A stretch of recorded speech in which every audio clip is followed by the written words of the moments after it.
Bonjour et bienvenue pour cette foire aux questions Stop Science où nous recevons de nouveau Léanie Alouin-Séguier. Léanie, bonjour. Eh bien, le bonjour.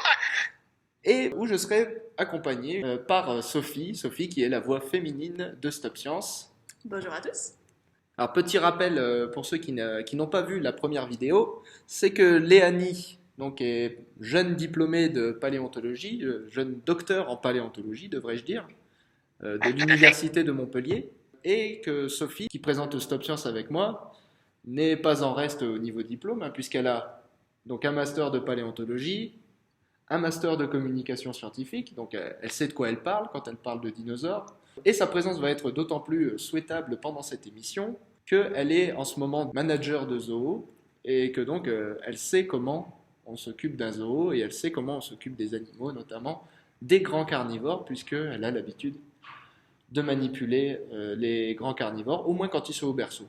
Oui, disons qu'on fait pas mal d'élevage de grands carnivores à partir de 10 jours jusqu'à 1 an.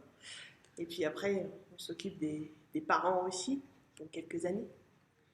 Voilà. Des lions, des tigres, tout ça. Elle a aussi une formation de fauconnière. Donc elle élève littéralement des raptors. Donc voilà. Là, vous avez compris maintenant pourquoi je ne sers à rien en fait. Parce que je suis entre Léanie qui est paléontologue et passionnée par le lien entre la paléontologie et la culture populaire, et Sophie qui va avoir énormément de choses à dire, je pense, à propos de la gestion du parc, de Jurassic Park, Oui. enfin World. Donc moi je vais me sentir un peu tout petit. Bon, je sais quand même de quoi je parle, j'ai aussi un doctorat, mais, Ah oui, quand même. mais bon, voilà, j'ai pas autant de choses à dire, je pense que c'est deux personnes. Donc nous allons parler pour cette foire aux questions du film Jurassic World, puisque nous sommes tous allés voir ce film. Et il va être question une fois de plus de science dans Jurassic World, oui, mais de bonne science. La règle du jeu aujourd'hui, ça va être de ne dire que du bien du film. Alors, chers auditeurs, si vous voulez entendre du mal de Jurassic World, on a déjà fait une vidéo là-dessus, une vidéo qui était basée que sur la bande-annonce, que vous pouvez aller voir en cliquant ici. Et d'ailleurs, vous pourrez constater que Léanie a eu des paroles assez prophétiques au sujet du film. Juste sur 3 minutes de bande-annonce, je pense qu'elle a réussi à nous faire à peu près tout le contenu du film. Donc, félicitations. Disons que la bande-annonce était assez claire sur pas mal de niveaux. J'avais pu lire un peu à travers le net pas mal de rumeurs, pas mal d'analyses. Donc, Bon, par ailleurs, il y a pas mal de monde qui a fait des critiques de Jurassic World. Donc, même le joueur du grenier, vous pouvez aller voir le Fossoyeur de film, qui ont tous fait des critiques de Jurassic World. Et d'ailleurs, ils ont beau ne pas être spécialistes en science, ils ont tous un peu critiqué l'aspect scientifique du film. Il faut dire que le scénario, enfin, Jurassic World, c'est un divertissement décérébré complètement assumé, hein, soyons d'accord.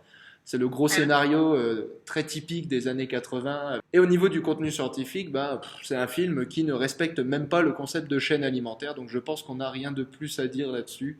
On va essayer de diviser cette interview en 3 parties. Une première partie sans spoiler, où on essaiera de dire donc, des choses bien, des choses gentilles. Une première partie où on essaie de dire des choses gentilles sans spoiler, ou sans trop spoiler. Et une deuxième partie où on va surtout parler de la fin, je pense, des 20 dernières minutes, parce que là, à mon avis, il y a beaucoup de choses à dire. Et là, il va y avoir du spoiler, et là on va peut-être se lâcher un peu plus sur les choses qui vont pas, mais ce sera vraiment que pour la fin, les choses qui vont pas. Voilà, comme ça, les gens qui veulent entendre que du bien, ils s'arrêteront là. Voilà. On signalera quand ça commencera. Donc je vais plutôt être arbitre, on va dire. C'est moi qui veux vous mettre des petites claques quand il s'agira de dire du bien, parce que je le rappelle, il faut dire du bien. Voilà, donc je distribue les claques pour ceux qui disent du mal. Déjà, pour commencer à en dire du bien, moi personnellement, c'est un film que je classerais parmi mes plaisirs coupables, parce que c'est le film que je pensais aller voir quand je suis allé voir Jurassic Park 1 quand j'avais 7 ans. Si j'avais vu Jurassic World à la place de Jurassic Park 1 quand j'avais 7 ans, j'aurais été vachement plus heureux. Parce que là, j'ai juste pleuré, moi, la première fois que je l'ai vu. Le tyrannosaure, il me faisait trop peur. Et puis, d'ailleurs, je fermais les yeux. Et je me rappelle, je m'endormais dans le cinéma parce que je gardais les yeux fermés pendant tout le film. Ah, c'est malin ça. Donc, premier bon point, moi, je trouve, c'est que c'est un très bon divertissement pour les enfants. Divertissement de manière générale. Après, je sais pas, on voit quand même des personnes se faire déchiqueter, dévorer. Ouais, non, au final, Donc, on voit pas tant de sang que ça en fait. Hein. Non, C'est bon. c'est surtout c'est en hors champ quand elles se font dévorer ou manger ou quoi que ce soit et on les voit pas vraiment. On les voit pas vraiment se faire arracher la tête ou découper un bras. Y a Non, pas c'est de vrai sang, qu'à en chaque fait, fois, hein. à chaque fois qu'il y a une mise à mort, entre guillemets, elle est toujours, ouais, Elle est suggérée. elle est suggérée, mais jamais on les voit. À part peut-être, il y a peut-être la scène où il y a tous les mecs en armes qui essayent de choper l'Indominus, où là ça vole un peu dans tous les sens, mais on voit pas de morceaux de bras, je crois, hein, non? Non, non, on voit pas de morceaux de chair sanguinolente. Oh pas de putain. démembrement, c'est vrai. Il y a de la violence, mais pas beaucoup plus que dans d'autres films d'action atypiques. Et je suppose que contrairement au premier Jurassic Park, justement, il ne sera pas catégorisé dans la section horreur des vidéoclubs. On va détailler maintenant l'histoire, parce que l'histoire elle est intéressante aussi. C'est un des bons points du film, je pense. Bon, elle est relativement simple, hein. Elle est Sans relativement. spoiler, oui. Voilà, sans spoiler, en gros, c'est juste que depuis 20 ans, on sait recréer des dinosaures. Et du coup, les gens sont franchement blasés de voir des dinosaures ordinaires, entre guillemets.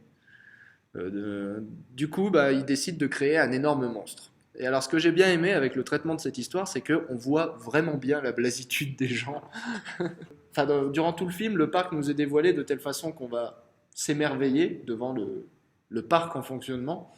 Et à côté de ça, on voit l'un des deux personnages principaux, qui sont deux jeunes enfants. Et le plus grand des deux, on le voit tout le temps trifouiller sur son portable alors qu'il est entouré de dinosaures, quoi. Un truc qu'on n'aurait jamais fait, nous. Hein. Faut être clair. Voilà. Moi, j'aurais été comme le gamin. Moi, j'aurais couru partout et tout pour essayer de voir les dinosaures. Mais non, lui, il s'en fout complètement, quoi. Et ça, je trouve que ça traite bien, ça traite bien la société en général maintenant. Les gens en veulent toujours plus. Ils sont plus émerveillés par quoi que ce soit. Voilà, c'est ça. C'est cet émerveillement qu'on a quand on est gamin et qu'on perd après, au final, quand on grandit petit à petit. Et c'est dommage, je trouve, parce que pour un dinosaure, trouver un dinosaure vivant, c'est quand même quelque chose de génial. Bon, si Enfin, un on dinosaure exclut les oiseaux, en évidemment. avion. Évidemment, oui, si on exclut les oiseaux. Mais bon, Oui. je sais pas, Mais c'est symptomatique même du film, de la série Jurassic Park en général au final, puisque il y a pas mal de personnes qui peuvent reprocher au film de ne pas avoir joué la carte justement du magnifique, du merveilleux, tel qu'on pouvait l'avoir dans le premier Jurassic Park. Dans le premier Jurassic Park, même au niveau de la musique, de la mise en scène, on a vraiment comme le fait de découvrir quelque chose de secret, de merveilleux, une sorte de boîte de Pandore pour nous, pour discerner des animaux fantastiques qui finissent quand même par nous mordre les doigts. oui. Mais au final, on peut plus se permettre de recréer quelque chose d'aussi frais, d'aussi incroyable, qui nous choque autant dans un film qui est le quatrième de la franchise. C'est normal qu'en fait, nous-mêmes, on soit assez blasés en tant que spectateurs face à ces dinosaures. Parce qu'au final, la technique pour les ramener à la vie, elle a légèrement évolué en termes bien évolué en termes techniques. Voir passer un apatosaure dans le film n'a strictement rien à voir avec le fait de découvrir un brachiosaure dans Jurassic Park. C'est le jour et la nuit. Et le film en cela était obligé de jouer sur ça quasiment, parce que sinon c'était se mentir à lui-même et essayer de tromper le spectateur dans une fausse impression de découverte, alors qu'au final le spectateur sait ce qu'il va découvrir. Donc c'est à la fois quelque chose qui entoure le film en lui-même, dans sa création même, mais aussi qu'il a eu la bonne idée de présenter et qui sert complètement le propos de son scénario. En fait, c'est quasiment une autocritique. Pour Jurassic World, par rapport à Jurassic Park, c'est quasiment une autocritique. C'est que d'épisode en épisode, ils ont essayé de réinventer la recette Jurassic Park et de réinventer de nouveaux dinosaures qui n'avaient rien à faire là à la base, ce qui a culminé avec Jurassic Park 3, paix à nos âmes. Le spinosaure de Jurassic Park 3 qui qui n'avait absolument rien à faire là du point de vue logique, Mhm. et qui du point de vue scénaristique était juste une horreur. Voilà, c'est tout. Et je me suis rendu compte quand j'ai bossé à Paléopolis, mais là j'ai constaté, en fait, quand je parlais aux enfants, là on est face à des générations qui n'ont jamais connu le monde avant la sortie de Jurassic Park, et qui en l'occurrence n'ont jamais, ou pour qui du moins l'aspect qu'a les dinosaures dans Jurassic Park, c'est l'aspect normal d'un dinosaure. Oui, c'est ce dont Ils tu ont- expliquais dans la première interview. Bah oui, c'est que en fait les dinosaures qui traînent la queue par terre, ils ont pas vraiment connu. Nous, la première fois qu'on a vu Oh, Jurassic Park, on s'est dit mais c'est une révolution quoi. Comment ils ont fait ces dinosaures? C'est trop réaliste et tout. Et non, maintenant c'est devenu la norme. Et d'où la blasitude. C'est exactement ça. oui, non, mais t'en fais pas. Jurassic World a quand même réussi à réintroduire des dinosaures qui traînent la queue au sol. Hein. Carton C'est pas un jaune, souci, ils sont arrivés. carton jaune, carton jaune. On a dit pas de méchanceté. Pas de méchanceté. On C'est sait, une simple constatation. on sait que le stégosaure il est pas beau. Mais Si faut ce pas le n'était que dire. le stégosaure encore. Mais bref. Bah oui. Une scène qui était marrante, ouais, c'est celle du mosasaure. Avec, pendant que le mosasaure est censé bouffer le requin, le plus grand des deux garçons, il est en train d'envoyer un sexto à sa copine, ou il est en train de recevoir un sexto. Et c'est son petit frère qui est obligé de le secouer en allant le chercher, en lui disant mais regarde un peu là, tu crois pas que tu verras ça 2 fois dans ta vie quoi. Donc ouais, c'est assez bien fichu de ce point de vue-là. Autre bon point, c'est que le cœur du film a shifté. Au début, c'était dans Jurassic Park 1, le cœur du film, c'est vraiment la peur du progrès scientifique. Il a beau être plus juste scientifiquement que Jurassic World, le cœur du film, c'est quand même la peur du progrès scientifique. Si on lit le bouquin, c'est plus la peur de l'automatisation qui ressort. Et là, dans Entre autres, Jurassic oui. World, ce qui ressort, c'est que c'est vraiment la peur des dérives de l'entertainment, c'est-à-dire les dérives de faire toujours plus étonnant, plus gros. L'expression qu'ils emploient, c'est plus dedans. C'est ça. C'est ça, plus dedans. C'est ça. Mais au final, c'est intéressant parce que justement, quand on a proposé au réalisateur d'écrire un scénario pour créer un Jurassic Park 4, et en fait, il a justement eu cette réflexion que, et au final, il demande de faire un nouveau Jurassic Park parce que le public en redemande, parce que le public veut toujours plus. Et en fait, il a intégré directement cette impression qu'il a eue du monde réel dans tout le propos de son film. Donc le film en lui-même a vraiment été réfléchi de manière très intelligente. C'est vraiment un bon point. À part le Docteur Wu, il n'y a pas de scientifique dans les personnages principaux. Alors je sais pas, il y en a beaucoup qui ont critiqué ça, mais je sais pas si c'est une si mauvaise chose en fait, puisque finalement la science n'étant pas le propos, la remise en cause de la science n'étant pas le propos, il y a une tentative à un moment, le patron Masrani, il essaye de faire porter le chapeau à Wu et Wu lui dit non, mais attends, c'est toi qui as demandé plus de trucs, plus de dents, plus de frayeurs, plus de grosses bêtes. Du coup, on en a créé une selon ce que vous avez demandé. Voilà. Oui, d'ailleurs, cette scène est absolument géniale parce que c'était un des problèmes qu'on avait quand on avait discuté pour la première interview, c'est-à-dire le fait que on nous présentait en 2015 des animaux qui ressemblent à la manière dont on considérait les dinosaures il y a 20 ou 30 ans. Mais en fait, on avait ce souci que donc ce n'était pas affiché, que le film ne semblait pas là comme ça, comme en fait les autres Jurassic Park avant, ne disaient pas que techniquement ce ne sont que des monstres mutants qu'on a reconstitués en bricolant des brins d'ADN, ainsi de suite. Et justement dans cette confrontation entre Masrani et le Dr Wu, il y a ce morceau de dialogue qui est vraiment nécessaire et absolument essentiel au film, et j'ai été vraiment ravi d'y assister, où justement le Dr Wu parle de la nature des animaux du parc. Il dit concrètement que ce ne sont pas de vrais dinosaures, qui ne sont pas authentiques. Il précise même que l'ADN exogène en est une cause importante, que les animaux pourraient être bien différents autrement, et que cette apparence a été même commandée, comme vous l'avez noté, par ses patrons, pour que les animaux aient l'air plus terrifiants, reptiliens, et se conforment donc à la vision populaire du dinosaure comme un dragon réaliste. Ce qui peut expliquer également pourquoi les dinosaures du film ne sont pas toujours aussi scientifiquement respectueux qu'ils le pourraient. Enfin, cet argument avait été évoqué dans le roman Jurassic Park déjà de base, Et je trouve que c'est une discussion qui avait absolument besoin d'avoir lieu dans les films. Surtout de manière aussi directe. Certes, ça passe rapidement, mais il fallait qu'elle y soit. Pour moi, c'est un peu trop court. J'ai l'impression que c'est juste un bout de sparadrap qu'on a mis dessus parce que justement, il y a eu des critiques bien avant la sortie du film à ce niveau-là. Certes, C'est mais tellement court comme discussion qu'on n'a même pas le temps de les voir passer. Et à moins d'être un scientifique et un paléontologue qui sait exactement de quoi il parle, on n'a pas conscience de ça, je pense. C'est pas assez dit. J'ai vaguement l'impression qu'ils ont précisément inclus cette discussion pour justement les râleurs comme nous. C'est qui- ça. mais il fallait le faire. J'ai bien C'est bien, l'impression que c'est génial.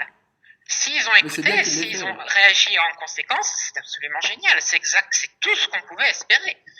Après, ils ne pouvaient pas forcément changer l'intégralité de leur film. Ce n'était pas le but. Et ça reste des créateurs de films, non pas des scientifiques. C'était important quand même qu'ils le notent, je pense. C'est sûr que c'est juste des miettes de pain. Mais c'est des miettes de pain qui comptent quand même. Ouais, c'est une scène qui à la base dans le livre a lieu entre vous et Amand. Mais Oui, comme dans le livre, Amand est un odieux salaud, mais pas dans le film, je pense que c'est pour ça ils l'ont changé. ouais. Que là, Masrani, on voit qu'il est à double tranchant, on va dire. Il a l'air vachement sympa comme ça, mais en fait, derrière, ça reste un businessman. Et... Bah, c'est pas qu'il a l'air vachement sympa, c'est comment c'est un personnage qui a un peu de profondeur. Parce que, excuse-moi, mais les autres, ils sont tellement plats. Carton jaune. Alors, je dis qu'il y a un personnage qui a un peu de profondeur, c'est quand même pas si mal. Hein, tournons-le de ces mots-là. Là, je suis pas si inutile que ça, finalement. C'est qu'il faut les retenir, là, les deux roquets, là. Merci. Ouais. Et ben concernant cette, ouais, la critique de la société de consommation en général, en fait, il y a cette scène qui est superbe avec le geek de service et son t-shirt Jurassic Park. Pas Jurassic oui. World, mais Jurassic Park, Jurassic justement. Park. Et qui se met à énoncer des noms de dinosaures inspirés de grandes marques, genre le Pepsisaurus. Il dit, mais pourquoi on n'a pas poussé le bouchon jusque-là, quoi? C'est vrai, ça serait C'est pas faux. mais ça existe. Ça existe. Il y a l'Atlas Copcosaurus, qui est un dinosaure australien, qui a été nommé en l'honneur du fournisseur du matériel d'excavation. Comment tu dis? C'est l'Atlas Copcosaurus. Atlas Copcosaurus. Ah, le Ouais. Copco, le Co, c'est pour compagnie, c'est ça? Oui, c'est ça. Bah, dans ce cas, ouais, il n'y a Pas pas mal. besoin d'aller chercher si loin parce que là, il n'y a pas longtemps, on a posté une interview de Thierry Tortosa, donc, qui est paléontologue français à Aix-en-Provence, et lui, il a nommé un dinosaure qui s'appelle Archovenator escotae, et Escota, c'est la compagnie d'autoroute qui a financé les fouilles. C'est ça. Apparemment, c'est un truc qui se fait assez souvent, hein, de nommer en l'honneur de la compagnie qui finance. Ah, c'est quand même sympathique. Hein. Avant, on nommait en fonction du gars qui avait prêté le terrain dans lequel on faisait les fouilles, ou alors on nommait en fonction de la personne qui avait ramené le fossile à l'institut. C'était pas mal aussi. Oui, ça permet aussi quand c'est une compagnie, parfois demander quelques aides financières ou en tout cas de leur graisser légèrement la patte. Je veux dire, il faut être aussi un peu pragmatique de temps en temps, malheureusement. C'est ça. Moi, je suis sûr qu'en cherchant bien, enfin, je connais pas trop le monde des foraminifères, mais il doit y avoir un paquet de foraminifères qui doivent porter le nom de Total, Fina, Elf, des trucs comme ça. J'ai bien aimé aussi dans le film les petits. Enfin, au début, c'est des petits clins d'œil, après, c'est des. C'est plus des clins d'œil. Hein. Oui, après, c'est des gros coups de gourdin dans la face, mais je vais pas me mettre un carton jaune tout seul, donc j'arrête là.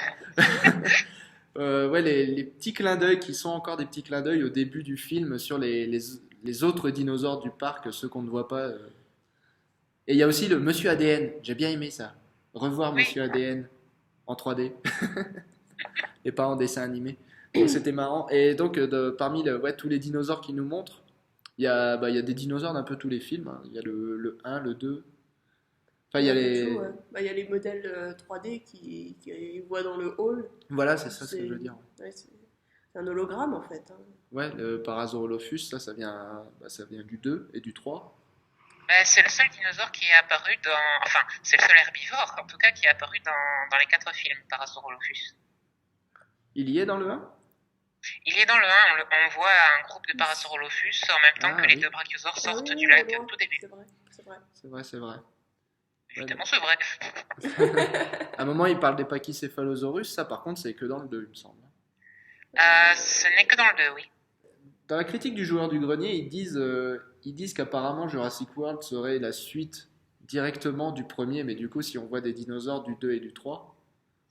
Alors en fait, le directeur, enfin l'équipe professionnelle du film a éclairci ce point. Alors il se considère avant tout comme une suite du premier Jurassic Park. Et après, ils essayent de faire un peu abstraction du monde perdu et de Jurassic Park 3 sans pour autant les renier, mais sans les accepter complètement pour autant.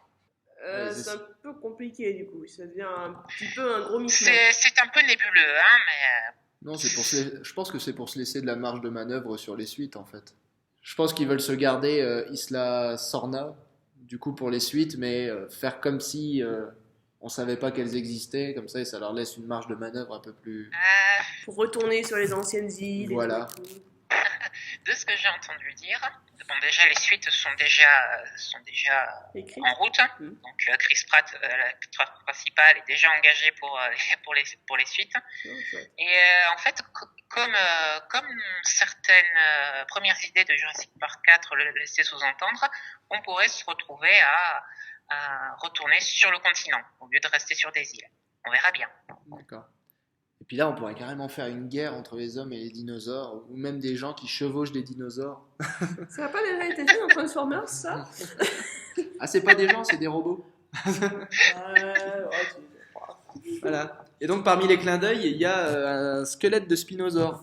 Il y a un beau squelette de spinosaure, mais qui ressemble au spinosaure de Jurassic Park 3, et pas au spinosaure tel que maintenant les paléontologues pensent qu'il devrait ressembler. Donc ça, Certes, oui. c'est toi, Léanie, qui m'avait souligné ce point. Oui, puisqu'on le voyait dans les bandes annonces, dans les petits extraits. On pouvait se mettre sous la dent avant la sortie du film. Et c'est intéressant déjà qu'ils montrent ce squelette, alors que par exemple sur le site officiel du parc, le spinosaure n'est pas noté comme un dinosaure du parc. On a deux autres spinosauridés, Suchomimus et Baryonyx, mais pas de spinosaures. Donc c'est déjà intéressant en soi qu'ils soient là. Mais c'est vrai que là, depuis il me semble que c'est l'an dernier, qu'on a une nouvelle connaissance en quelque sorte de spinosaures qui commence à émerger. Alors l'étude qui a proposé que le spinosaure avait en fait des proportions très différentes de celles d'un dinosaure carnivore classique, que vous pouvez presque s'imaginer un spinosaure quadrupède, ce qui est quand même quelque chose d'assez remarquable pour un dinosaure théropode. Cette étude, elle est très intéressante. Surtout, elle avance beaucoup de questions sur l'évolution de l'animal, sur son anatomie fine, puisque ce premier papier donne quelques indications, mais on a encore besoin des détails anatomiques, vraiment d'une ostéologie complète des restes que cette équipe de paléontologues utilise pour arriver à leur conclusion. C'est pour ça que quand cette nouvelle reconstruction du spinosaure quadrupède est arrivée sur la toile, dans la dinoblogosphère, ça a généré pas mal de scepticisme. On a de nombreux chercheurs qui ont essayé, avec le peu qu'ils avaient par rapport à la publication, d'essayer de tester un peu la conclusion de ces chercheurs. Donc on attend quand même encore d'avoir vraiment toute l'étendue de la recherche sur spinosaures en ce moment. Mais c'est vrai que pour le coup, on se retrouve avec le squelette du spinosaure du Jurassic Park 3 et non pas celui du spinosaure tel qu'on le considère aujourd'hui. Bien sûr, on le considère aujourd'hui avec encore quelques réserves, on a besoin de toute l'information disponible, mais ça semble quand même plutôt bien parti. Ça se comprend d'une part parce que la découverte, la réévaluation du spinosaure est relativement récente par rapport au film, et aussi parce que le film a pris pour partie de représenter les dinosaures tels qu'ils étaient représentés dans la saga, tels qu'on les connaît dans certains cas. Donc ça me paraît aussi logique qu'ils aient conservé le spinosaure de la série. Ouais, puis il y a quand même il y a un assez fort scepticisme dans la communauté scientifique par rapport à cette publication. Alors déjà, ça a été publié dans Science, si je me rappelle bien. tout à De toute fait. façon, c'est quoi qu'il arrive, que ce soit Science ou Nature, c'est une revue à très fort impact factor, c'est-à-dire que c'est une revue en gros où on s'attarde pas trop sur les détails. Ça, Oui. les descriptions des squelettes sont sommaires, l'illustration est très limitée. Encore que pour celle-là, ils avaient fait un petit effort quand même.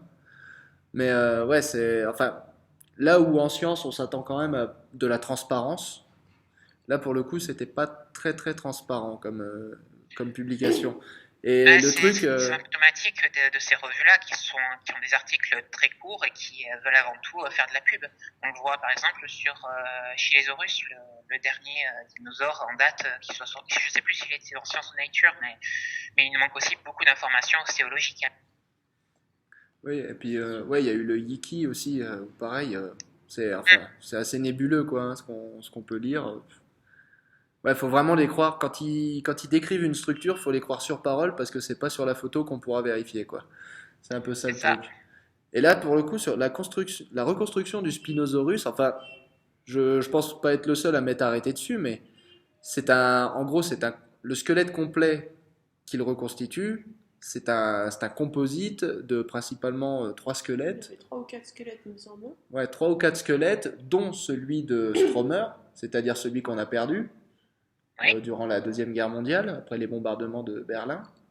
Donc, en gros, enfin, ce qu'on a, c'est vraiment une silhouette qui est. Enfin, C'est une non, chimère. on dit, ouais, c'est une chimère, quoi. C'est imagination et Ah, spéculation rationnelle, mais enfin là, c'était surtout beaucoup d'imagination quand même. ma foi, c'est typique en paléontologie de reconstruire un animal à partir de plusieurs spécimens. C'est c'est quelque chose quand même qui, qui se fait, je veux dire, parce Ça que se souvent fait, on mais il n'y a pas doit beaucoup travailler d'éléments avec qui se des restes superposent, c'est ça. fragmentaires. Hein.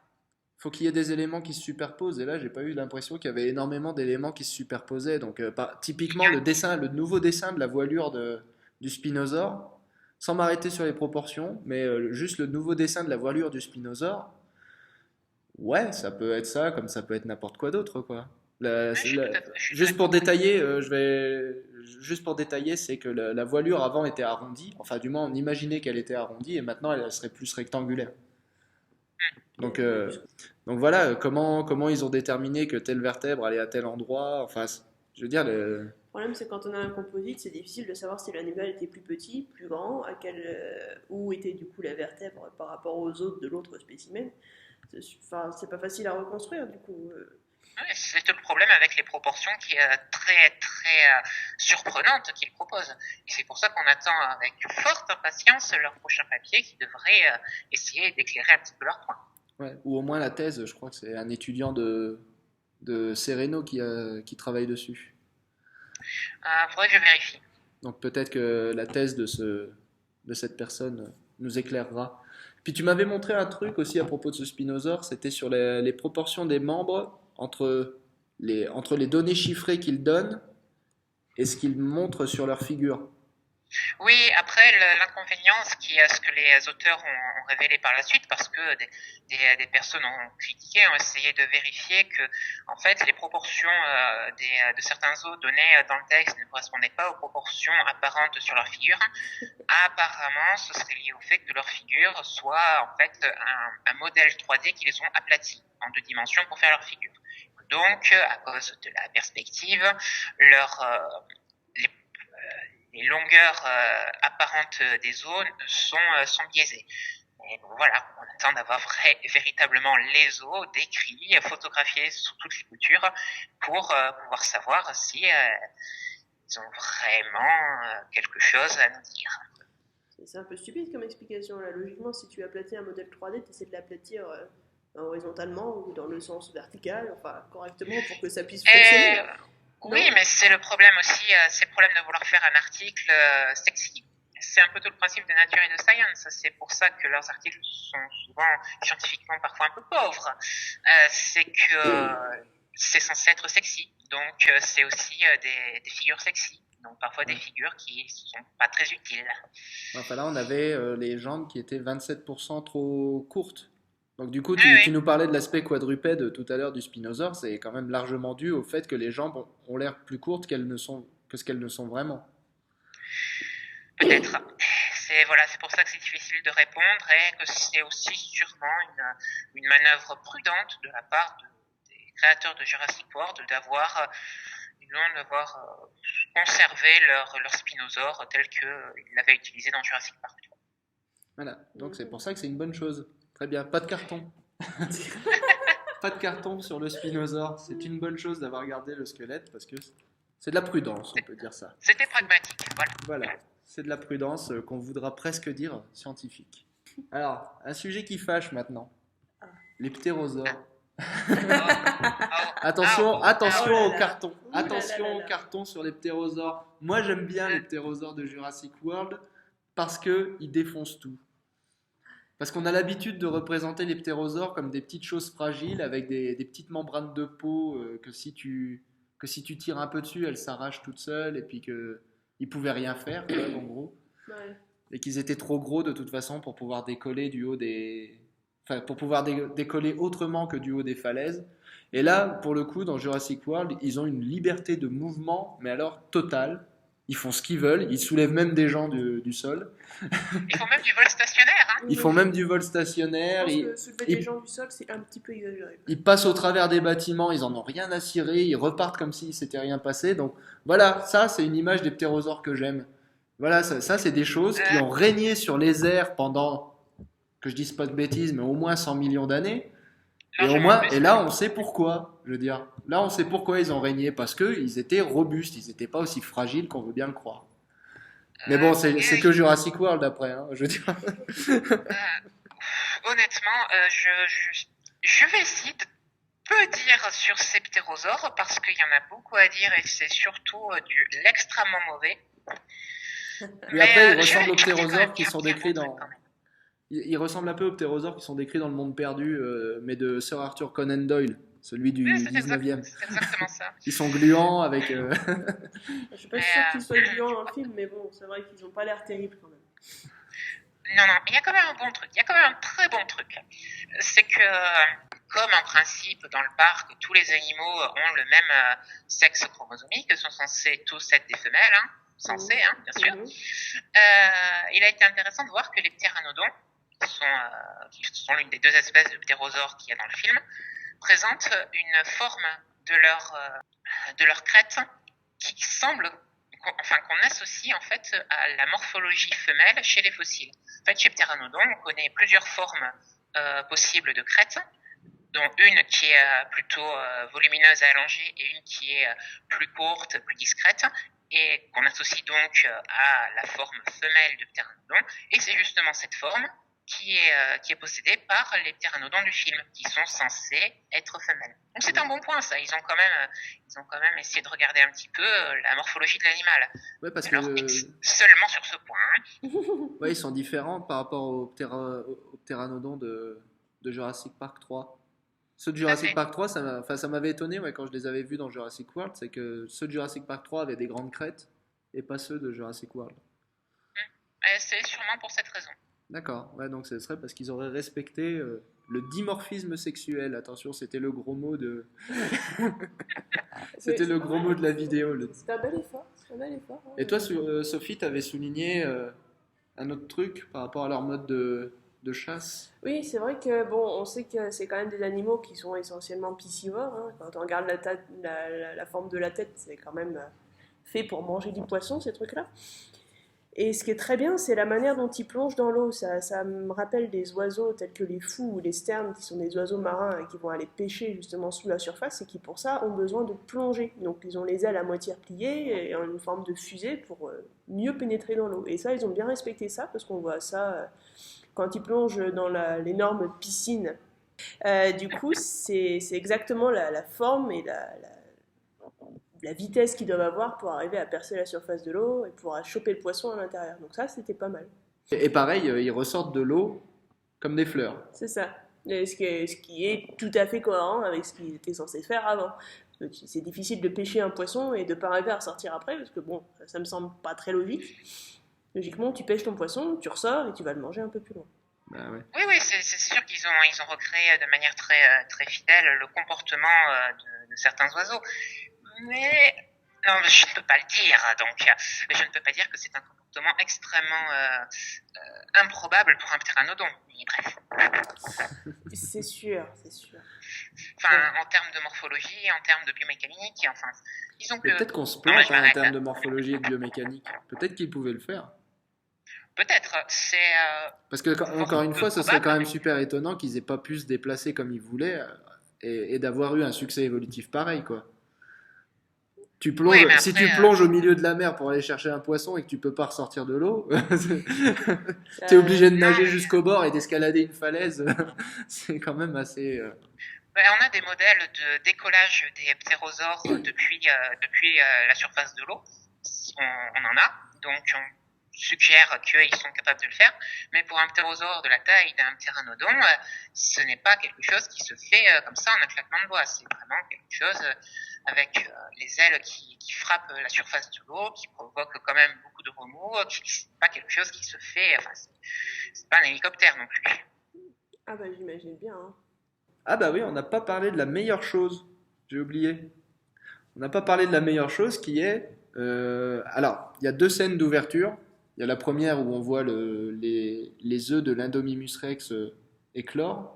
Oui, alors ça c'est débile aussi, c'est pas avec Je les... te dis qu'avec un carton. Fais attention au carton, t'as déjà un jaune. D'accord. Oui, il n'est pas censé sortir la main la première. Je sais, il est censé avoir le nez en premier. Oui. Mais la deuxième scène,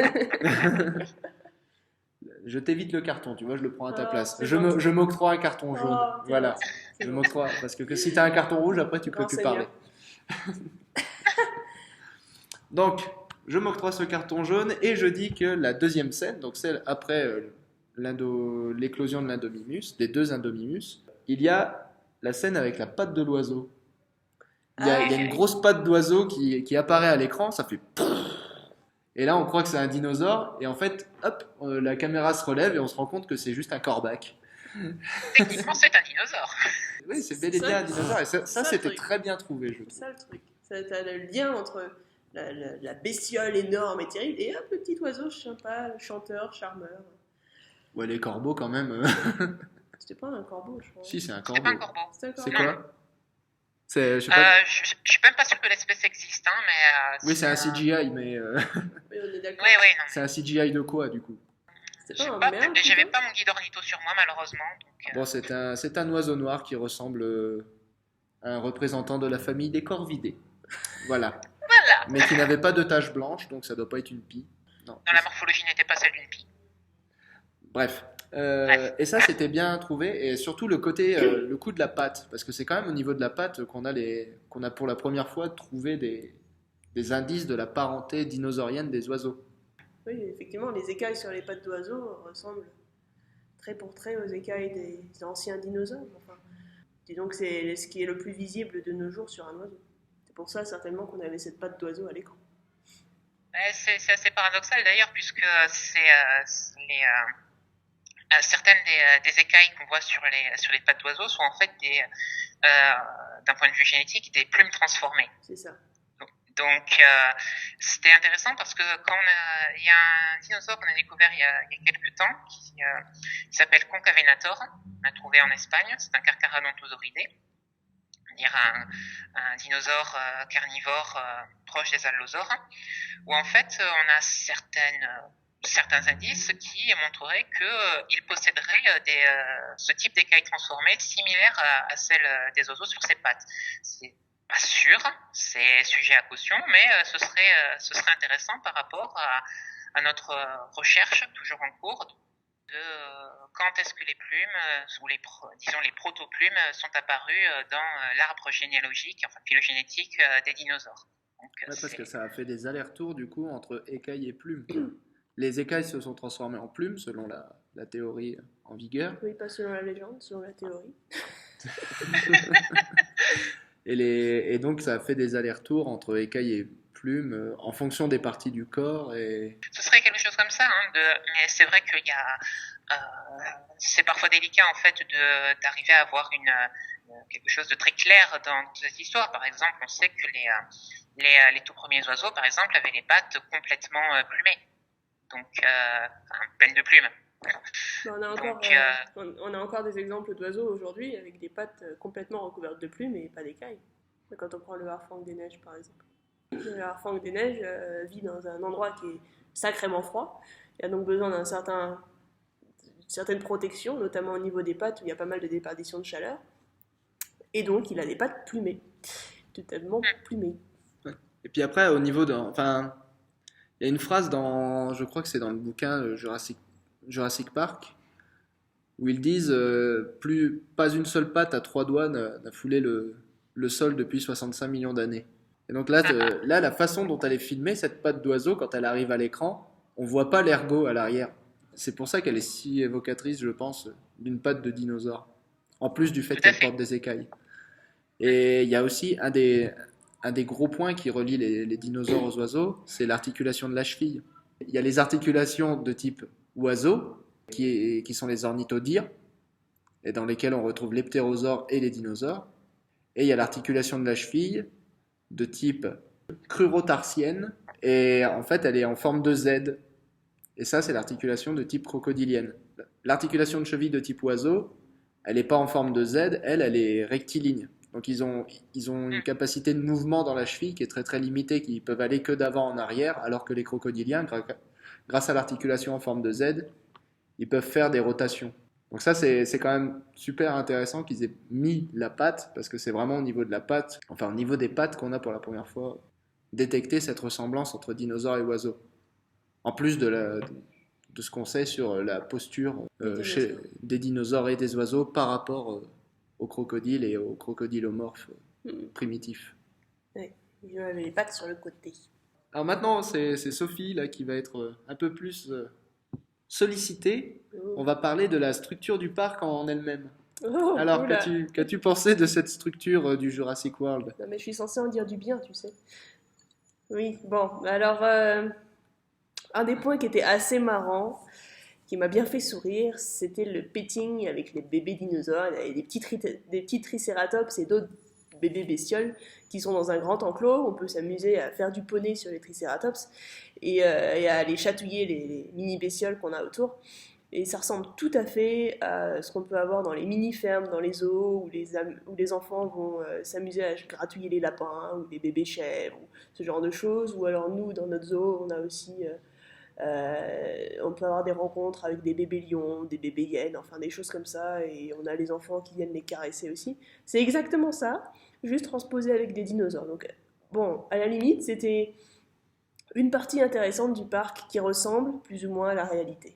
Mais c'est que des herbivores par contre là. Toi, tu as parlé de bébé hyène et de bébé lion, mais là. Oui, là, effectivement, pour les besoins du film, et surtout pour la sécurité des enfants, je suppose, ils n'ont pris que des herbivores, ce qui me semble tout à fait adapté d'ailleurs, vu l'âge des enfants.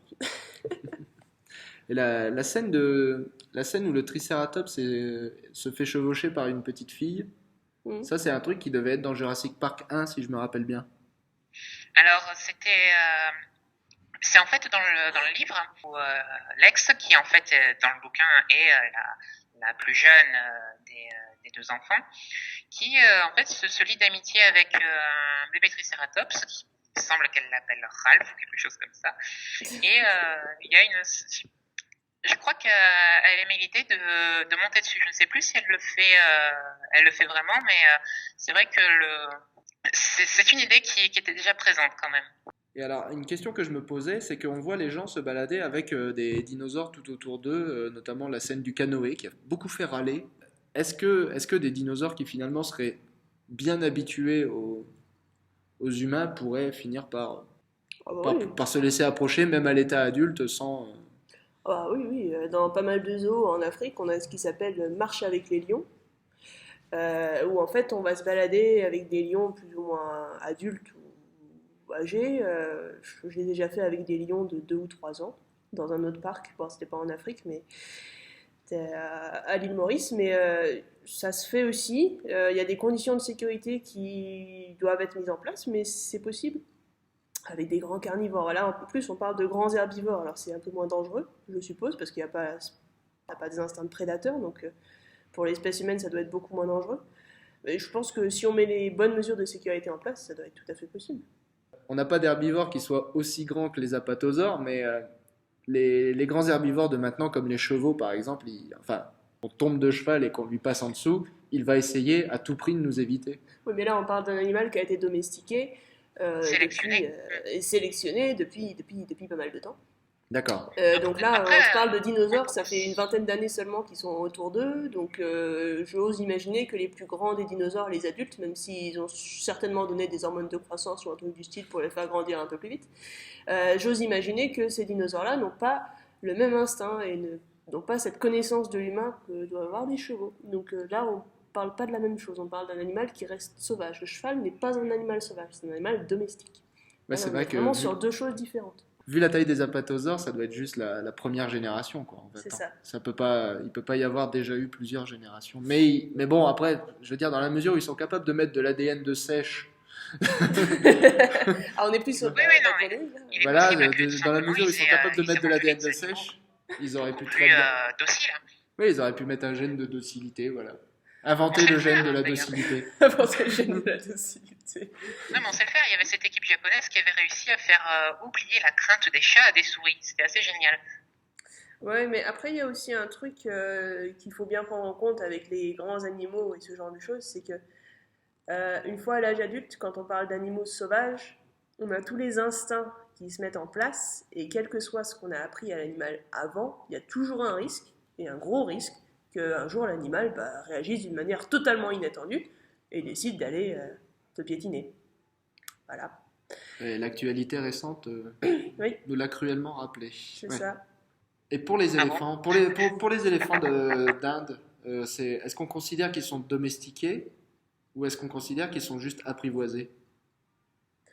On considère qu'ils sont apprivoisés, il me semble, pas domestiqués. Donc ce sont bien des animaux considérés sauvages. Oui, c'est des animaux considérés sauvages, et la seule raison pour laquelle ils sont utilisés et ils peuvent être utilisés de cette manière, c'est parce qu'ils sont brisés mentalement. Ah oui, c'est une technique assez. C'est Enfin, tr- je c'est sais très, pas très si dur. ils utilisent toujours la technique, ils Ah oui, l'enferment oui, dans oui. un trou et ils obligent quelqu'un à venir le torturer pour. C'est pas un trou spécialement, t'as d'autres techniques, mais c'est très très très dur. C'est très très dur. Et donc ça, c'est simplement du brisage mental pur et simple. Alors oui, si tu fais ça avec n'importe quel animal, ça va fonctionner, hein, mais après, je te garantis pas la longévité de l'animal. C'est un autre problème. Enfin, à Patosaure, on a un cerveau qui fait 800 grammes pour un corps de. De combien d'une vingtaine de tonnes. Donc Plus ou là, moins. Au minimum. donc là, je sais pas jusqu'à quel point on peut parler de psychologie chez un apatosaure, À peu près autant que chez un On ne pourra crocodile. jamais le d'ailleurs. savoir. et on risque de jamais le savoir, effectivement. C'est à peu près autant que chez un crocodile, et je sais qu'au niveau des crocodiles que nous on a, ouais, c'est pas très réactif. C'est surtout manger, dormir, et puis c'est tout. Se reproduire de temps en temps, hein. Et puis voilà. Non, mais ça dépend. Parfois, on se fait surprendre. Par exemple, les dragons de Komodo, qui ont probablement pas un encéphale beaucoup plus développé qu'un crocodile, on sait qu'ils savent reconnaître leurs soigneurs, qui réagissent quand même de manière assez poussée. Donc, souvent, en cognition animale, on a souvent un petit peu un a priori sur on ne peut s'intéresser qu'aux vertébrés supérieurs. Mais après, c'est peut-être aussi parce qu'on n'a pas suffisamment regardé. Bah, pour travailler avec les crocodiles, je peux t'assurer qu'il n'y a pas grand chose à faire. Mais bon, après, Je te crois sur parole. on a aussi des iguanes, bon, c'est pareil. Mais je pense qu'il ne faut pas trop généraliser. Enfin là, on est revenu sur le concept de reptile 19e siècle. C'est ça. Enfin, il y a autant de reptiles qu'il y a de mammifères. Et je pense il doit y avoir certaines espèces qui sont plus intelligentes que d'autres, notamment les carnivores déjà. On oppose souvent les carnivores aux herbivores en termes d'intelligence. Les carnivores étant plus intelligents que leurs proies respectives. Et après, voilà, quoi, c'est toute une diversité. Il y a des reptiles. Alors, moi, pour ce que j'en sais, je parle en encéphalisation, c'est-à-dire en taille de cerveau, et il y a des branches parmi les reptiles, et notamment les varans, qui ont des cerveaux relativement plus grands que typiquement les iguanidés. Oui, ça, je veux bien le croire. Et les crocodiles, c'est un cas particulier parce que comme ils sont aquatiques, leur corps a évolué un peu indépendamment de leur cerveau, dans le sens où la poussée d'Archimède leur permet d'être plus gros que ce qu'ils devraient être, par rapport à leur taille de cerveau qui, elle, n'a pas tellement changé. Donc ça fait partie des choses dont il faut tenir compte, c'est que la diversité de ce qu'on appelle les reptiles est gigantesque et comprend les oiseaux qui sont qui peuvent être tout à fait stupides, comme une autruche, ou qui peuvent être extrêmement intelligents, comme les perroquets et les corvidés. C'est ça. Surtout les corvidés. Cette transition du tonnerre, puisque ma question suivante, c'était l'intelligence des dinosaures. Parce que alors là, dans ce film, tout, mais absolument tout, tourne autour de l'intelligence des dinosaures. Et là, on commence à rentrer dans la phase spoil. Ça va être difficile de ne pas vous révéler Oui, ça c'est. des éléments de l'intrigue. En même temps, elle est tout à fait téléphonée, pardon. J'ai déjà un carton jaune, donc je ne finirai pas cette phrase, mais voilà, là on va commencer à révéler. Voilà. On va commencer à révéler des événements d'intrigue. Donc, vous êtes avertis, messieurs, dames qui nous écoutez. À partir de maintenant, vous risquez d'entendre des révélations sur la suite du film. Donc, l'intelligence des dinosaures. Et je voudrais commencer par le truc qui a fait sourire certains, pleurer d'autres. Celle des raptors, l'intelligence des raptors. Parce que, selon moi, mais là c'est Sophie qui va nous confirmer, selon moi, un animal ne peut pas être dressé s'il n'est pas intelligent. Pour le dresser, il faut qu'il comprenne qu'il aura plus de nourriture que s'il mange directement ta main. Et ça demande quand même une certaine capacité à anticiper le futur. Donc ça demande une certaine intelligence. Non. Il y a plein de types de dressage différents. On parlait des éléphants d'Asie juste avant. C'est une sorte de dressage. C'est pas le meilleur qui arrive ou qui existe, mais c'est une forme de dressage, ce qui fait qu'à la fin, ils font exactement ce que tu leur dis de faire, et c'est tout. Bah, du coup, là, il faut expliquer. Enfin, on en a déjà parlé, mais il faut expliquer dans le détail. Ce qu'ils font avec les éléphants d'Asie, c'est qu'il y a quelqu'un qui les torture, et il y a une autre personne qui vient pour chasser cette personne, et du coup, cette personne, donc ce sauveur, devient le dresseur attitré de l'éléphant en question. C'est ça, le cormac, comme il l'appelle. Voilà. Donc c'est monstrueux. C'est monstrueux, c'est absolument révoltant, mais c'est comme ça que ça fonctionne. Donc ça, c'est une des méthodes de dressage, une des très nombreuses méthodes de dressage qui existent de par le monde. Preuve s'il en est que on n'est pas réduit à un seul type de dressage et qu'il y a des dressages différents pour les différents animaux, que ce soit des herbivores ou des carnivores, parce qu'on ne va pas travailler de la même manière avec un herbivore ou un carnivore. Et même si un crocodile, je disais juste avant qu'ils ne sont pas spécialement intelligents, il est aussi possible de les dresser, simplement pas spécialement en leur donnant un truc à manger. Et par exemple, nous on les a dressés à rentrer le soir dans leur petite maison où on allume justement les lampes chauffantes. Et donc, qu'est-ce qu'ils font? C'est qu'ils viennent se réchauffer aux lampes qu'on allume seulement le soir pour eux, quand il ne fait pas trop froid. Et c'est une récompense en elle-même, cette lampe chauffante, cette chaleur qui s'en dégage, et c'est une sorte de dressage aussi. Ah, mais comment tu peux savoir si c'est pas juste la chaleur des lampes qui les attire? Parce qu'ils commencent déjà à se diriger avant qu'on allume. Ah, bah, Et que si tu es en retard, ils sont déjà dans la maison en question, et ils attendent. Tu as une forme d'intelligence chez le crocodile aussi, hein, on est d'accord. Ce qui permet une forme de dressage. Chez tous les animaux, tu as une forme de... Tu peux les dresser d'une certaine manière. Donc tu admettras quand même qu'il y a un lien entre le niveau de dressage, ce qu'on peut faire à un animal, et son intelligence. Oui, il y a un lien entre les deux, évidemment. Mais tu peux dresser, si tu leur demandes des trucs simples, tu peux dresser n'importe quoi. D'accord. Et alors avec les oiseaux, ça se passe comment? Puisque toi, tu es quand même spécialiste là-dedans. Il y a aussi possibilité de dresser d'autres oiseaux qui sont jugés stupides par beaucoup, comme les poules par exemple, et faire avec ce qu'on appelle du target training. Donc vous avez un clicker, vous avez une cible. Comme Chris Pratt. Voilà. Là, le truc qui fait clic-clic. Hein. C'est un outil de dressage à la base. C'est un outil de dressage, donc c'est ce qui indique à l'animal qu'il a fait le geste qu'il fallait, et donc on clique juste au moment où il fait le geste qu'on veut voir apparaître. Donc on clique au bon moment, évidemment, pas avant, pas après, ce qui n'est pas toujours bien fait dans le film, enfin c'est un autre point. Voilà. Ça, c'est un autre problème. Donc, on a ce clicker dans la main et on va indiquer grâce à ce clicker que l'animal a bien fait le geste en question au moment opportun. Donc, imaginons que la poule se rapproche de la cible qu'on veut qu'elle tapote de son bec. Et une fois que la poule va toucher la cible de son bec, et ben, on va cliquer juste au moment où la poule touche la cible. Et juste après ça, on va lui donner une récompense qui peut être de la nourriture, enfin généralement c'est de la nourriture. Hein. Donc en l'occurrence, la poule apprend petit à petit qu'à chaque fois qu'elle touche la cible, on clique et il y a de la nourriture qui arrive. Donc c'est quand même vachement bien. Et là, on a dressé notre poule. Voilà. Donc on peut dresser plus ou moins n'importe quoi, n'importe quel oiseau de cette manière. Ça s'appelle du clicker training. Et c'est comme ça qu'elle a transformé le chat en chien. Ça marche très bien avec les chats aussi. C'est un renforcement positif, donner de la nourriture, c'est un renforcement positif. Si vous donnez une claque à votre chien parce qu'il a aboyé trop fort, ça va être un renforcement négatif. C'est pas la meilleure chose à faire. Par contre, si vous apprenez à votre chien que lorsqu'il ferme sa gueule, lorsqu'il arrête d'aboyer, et on clique et il a une récompense, là vous avez un renforcement positif. C'est ce qui est utilisé dans le film. Et c'est ce qui est tout à fait possible avec tous les rapaces, avec tous les oiseaux. Vous pouvez faire ça avec un perroquet, avec un aigle, avec un corbeau, avec ce que vous voulez. Même avec une mésange ou avec un pinson, si ça vous amuse, ça marche très très bien.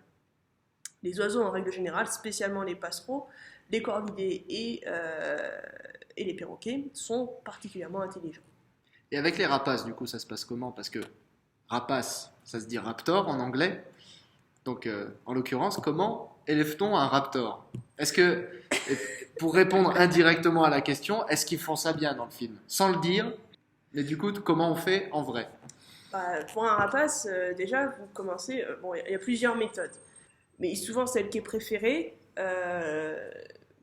pour la chasse, vous allez prendre un rapace diurne, qu'on va laisser, soit qu'on va élever à la main, donc depuis l'œuf, on va mettre l'œuf en couveuse, et puis après, à partir du moment où l'oiseau éclot, et on le nourrit nous-mêmes, avec une petite pince et avec des petits morceaux de viande, ce qu'on a sous la main. Et petit à petit, l'oiseau donc va s'imprégner sur l'humain, et va considérer que l'humain fait partie intégrante de sa vie, et est généralement la même espèce que lui. Donc c'est un oiseau qui ne va pas se reproduire après, en règle générale.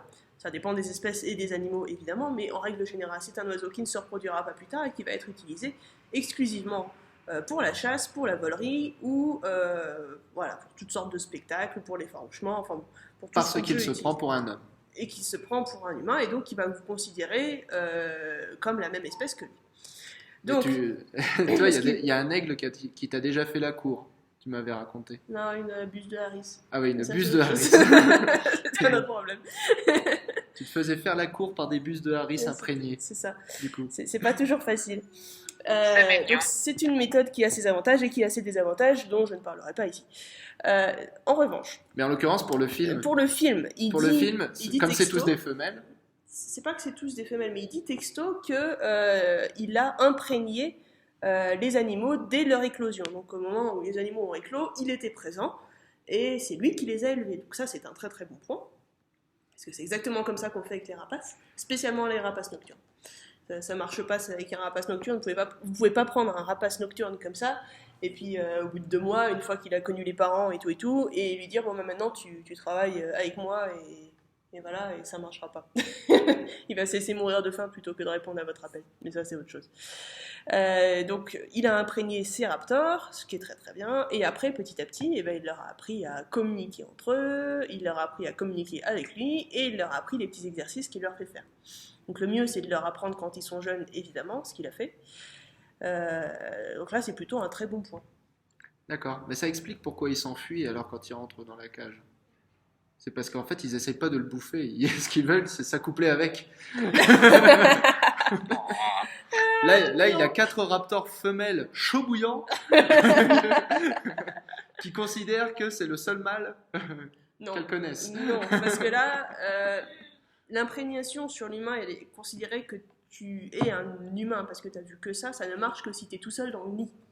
Ah. Là, on parle de 4 raptors, frères et sœurs, qui ont passé le plus clair de leur temps entre frères et sœurs. Lui, il était là seulement une partie de la journée, pas tout le temps. D'accord. Donc là, ils se sont imprégnés les uns sur les autres. Ils savent très bien qu'ils sont pas humains. Et ils savent très bien qu'ils vont essayer de le bouffer si jamais il est trop près et qu'il n'est pas dominant, qu'il n'est pas suffisamment dominant. Et ça, c'est dangereux d'être considéré comme le dominant parce que il y a forcément un jour où quelqu'un va vouloir prendre ta place en tant que dominant et pour ça, il va falloir qu'il t'arrache la tête. Oui.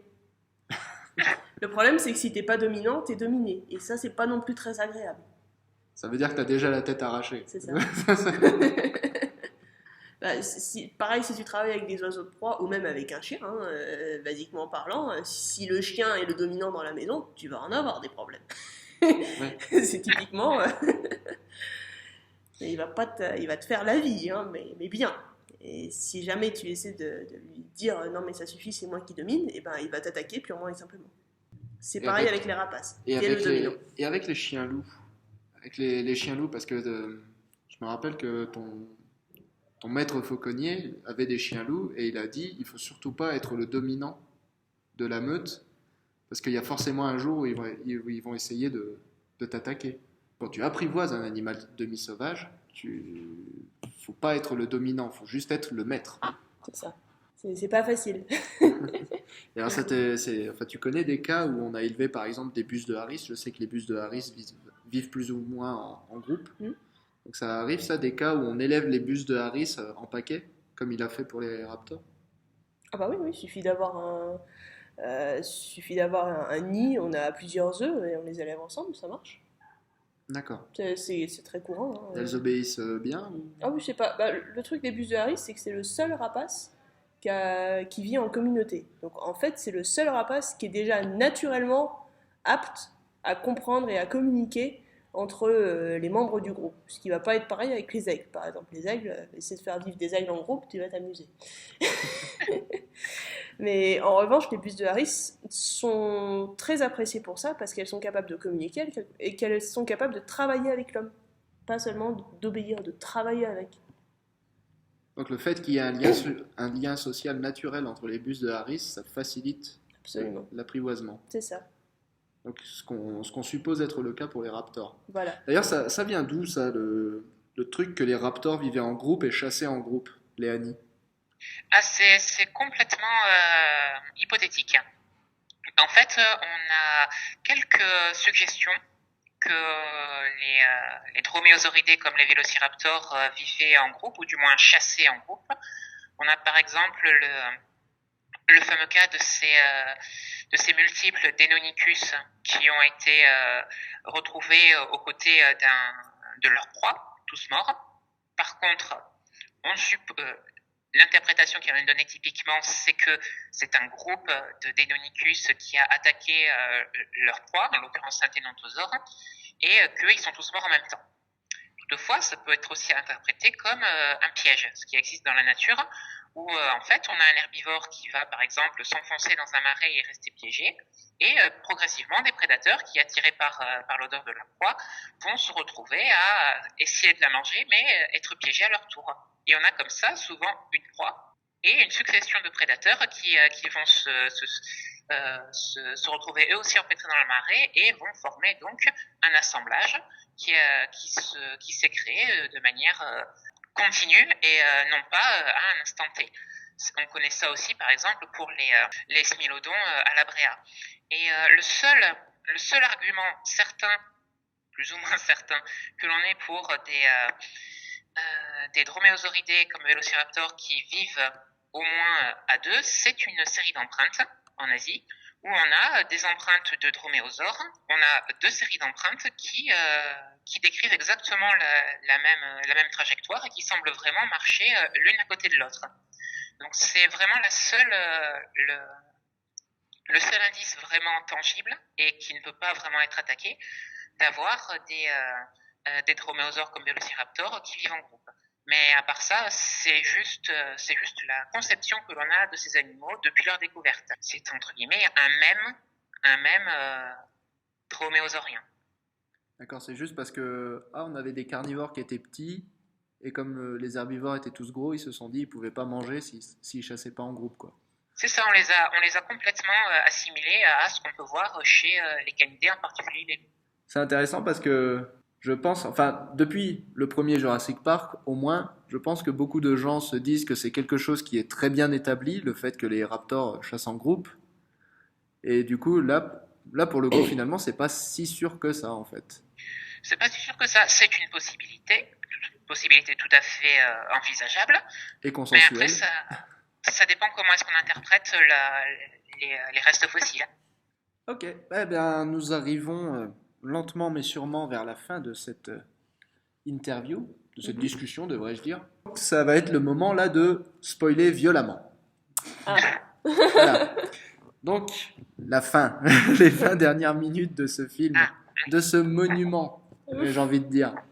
Déjà, première bonne chose, hein, on reste quand même dans les bonnes choses. Restons positifs. Restons positifs. Essayons. Première bonne chose, Omar Sy, notre Omar Sy national, ne meurt pas à la fin. La seule blague du film, ne crève pas. Je trouve ça plutôt bien. Voilà, c'est un film américain où le noir, meilleur ami du héros, ne meurt pas. En plus, il est français. Et en plus, il est français. Alors, Là, c'est pareil, c'était pas vraiment une surprise. Parce qu'on savait depuis plusieurs mois que le personnage de Mercy devait survivre. Puisque le directeur avait dit que dans les prochains films de la franchise, ce serait intéressant justement de continuer à observer l'interaction et la relation entre le personnage de Chris Pratt et celui d'Omar Sy. Donc c'était un peu téléphoné. C'est vrai qu'en termes de mème typique du cinéma américain, c'est vrai que pour une fois, ça change. Oui, c'est ça change un petit peu. et alors, je veux remercier Jurassic World. Je veux lui dire merci. Merci d'avoir remis le T-Rex à sa place au sommet de la chaîne alimentaire. Merci d'avoir réparé cet immonde viol visuel et émotionnel qu'a été la mort du T-Rex face à cette cochonnerie de spinosaure hideux, mal fait, piscivore. C'est piscivore, un spinosaure. Ça mange pas du T-Rex. Ça marche pas, surtout pas en lui pétant la nuque, mais c'est pas vrai. Donc voilà, merci Jurassic World, parce que le film se termine sur ce plan iconique où le T-Rex est sur la plateforme, je crois que c'est la plateforme d'hélicoptère, et voilà, et on le voit pousser son cri victorieux sur le parc qu'il domine, quoi. Et ça c'est beau, ça c'est beau, c'est très très beau. C'est pas pour rien que le tyrannosaure défonce complètement le squelette du spinosaure quand il arrive sur la scène finale. Oui, C'est ça. j'ai remarqué que j'ai remarqué qu'il s'était pas privé de faire ce petit clin d'œil. Là, pour le coup, c'était un clin d'œil bienvenu. C'est ça. Non, là c'est vraiment très très bien. Donc merci Jurassic World, merci le réalisateur. Je ne connais pas ton nom, mais merci. Colin Trevorrow. Colin Trevorrow, voilà. Ah bah, une autre chose que je voulais dire par rapport aux bonnes choses du film, hein, c'est que de toute façon, il faut se dire que ça aurait pu être pire. Hein. Ça aurait pu être... Ah oui, ça aurait pu être pire. Si ça avait été Ridley Scott, le réalisateur, ça aurait pu être bien pire. C'est pas faux. Ouais. Et ceux qui ne croient pas, allez voir Exodus. Mais cette dernière scène a aussi apporté quelque chose de très satisfaisant. C'est que comme on sait quelle est la taille de l'Indominus par rapport aux êtres humains, et que, voilà, forcément, spoiler, on va venir à 300 km bien sûr, mais comme on sait quel est le rapport à peu près de taille entre l'Indominus et les êtres humains, et qu'on voit le rapport de taille entre le mosasaure et l'Indominus, C'est ça. on peut très facilement estimer à peu près quelle est la taille réelle du mosasaure du film. Et comme je suis censé rester positif, je m'arrêterai là. Il est gigantesque. Mais ça, on le savait déjà par rapport... Donc le requin, c'était bien un requin adulte. C'est ça. Oui, complètement. Mais du coup, ça explique pourquoi le mosasaure était si grand. Quand on voit comment l'Indominus se fait, pardon du spoiler, bouffer par le mosasaure, du coup, ça explique pourquoi il y a un énorme mosasaure alors que c'est un parc à dinosaures, puisque je le rappelle, le mosasaure n'est pas un dinosaure. Pourquoi ce truc est gigantesque et du coup, Bon, après, tout s'explique. Je vous rappelle quand même que dans les parcs zoologiques, généralement, qu'est-ce qu'on fait? C'est qu'on va mettre une piscine à dauphins parce que ça attire du monde. Là, ils ont mis la piscine à dauphins version dinosaure, c'est tout.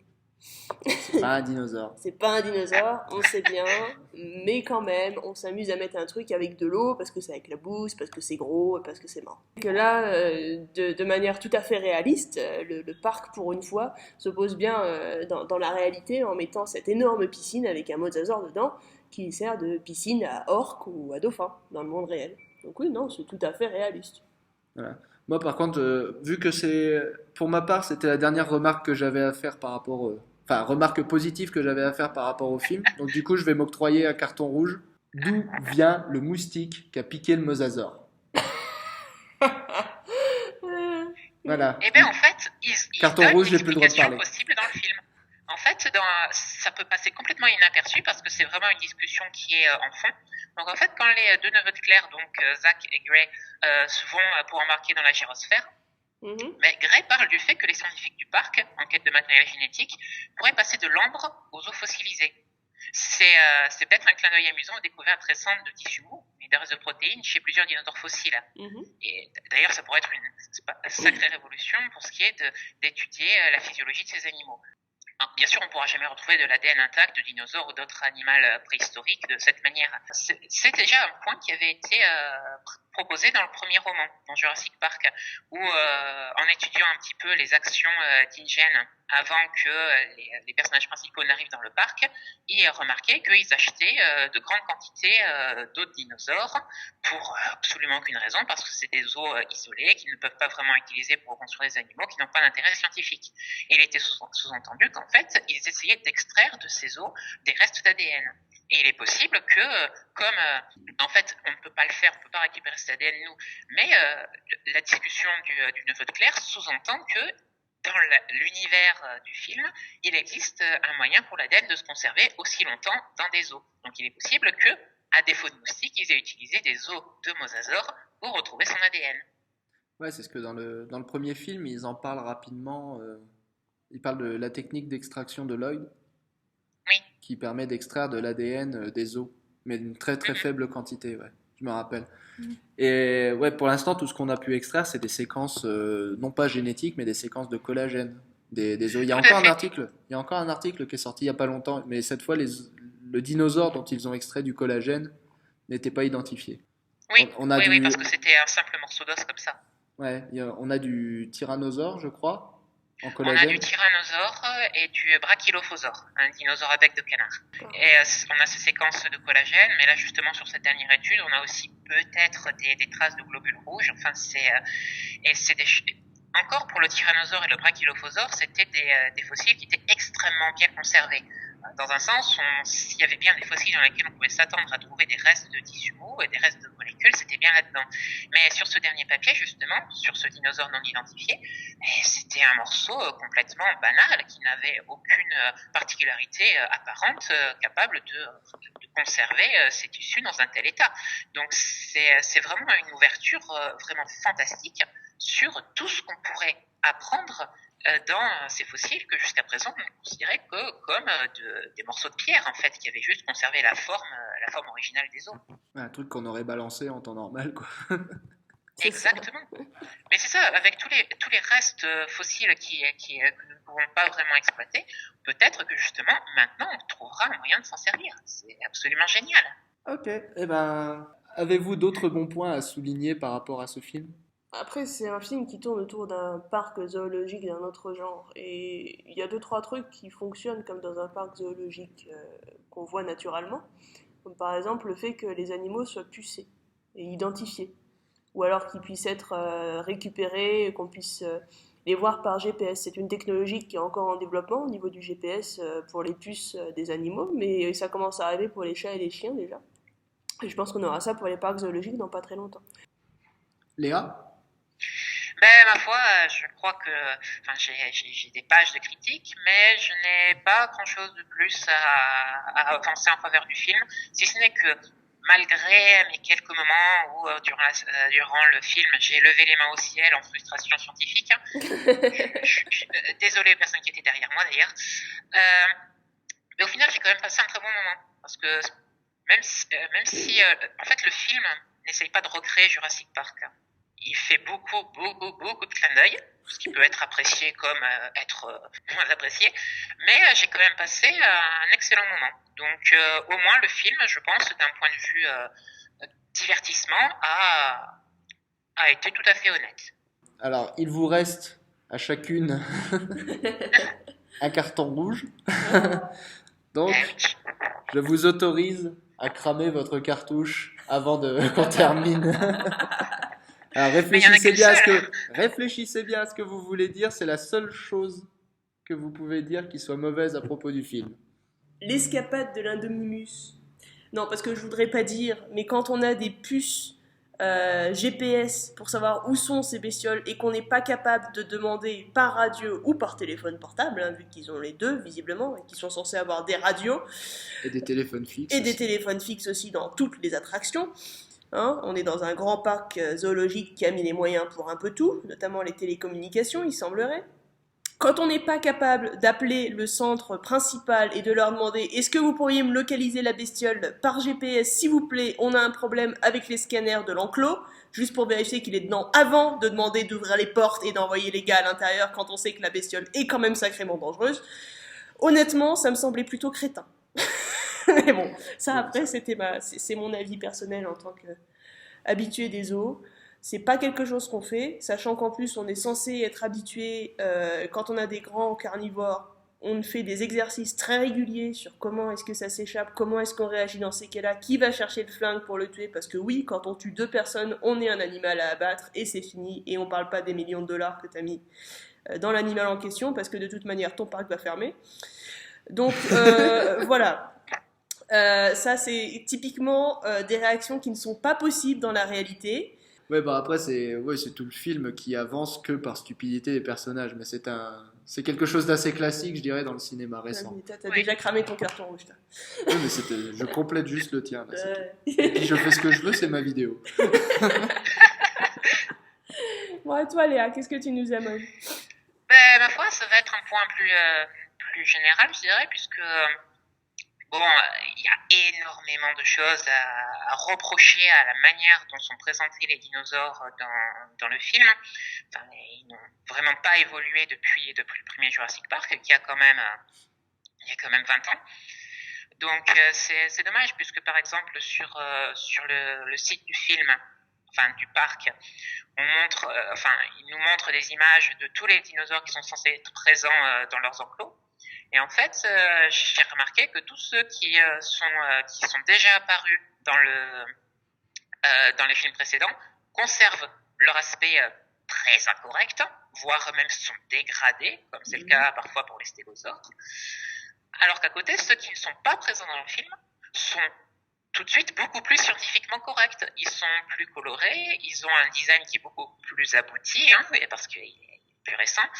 Enfin, ça dépend bien sûr, mais certains présentent même des protoplumes. Enfin, c'est vraiment assez formidable. Et c'est vraiment très frustrant que ce ne soient pas ces animaux-là qui étaient présentés dans le film.